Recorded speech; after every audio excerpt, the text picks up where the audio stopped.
Welcome to my channel. Today we will be talking about whether SoFi is a real bank or a financial technology company. The short answer is that SoFi is actually both. It started out purely as a financial technology company back in 2011, focusing primarily on student loan refinancing.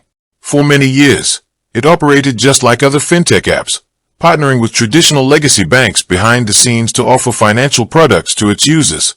However, everything changed when SoFi officially acquired a national bank charter and completed a bank acquisition.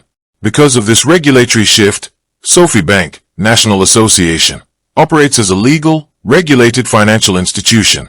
This means the cash deposits you keep in a SoFi checking and savings account are backed by the Federal Deposit Insurance Corporation, providing FDIC insurance coverage up to standard government limits, just like any other traditional brick-and-mortar bank.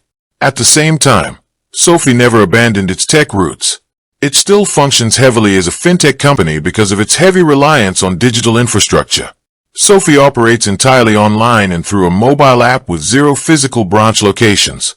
Beyond basic banking, it runs robust software platforms for stock and crypto investing, automated wealth management, credit cards, personal loans, and even provides back-end banking software services to other financial institutions through its subsidiary Galileo.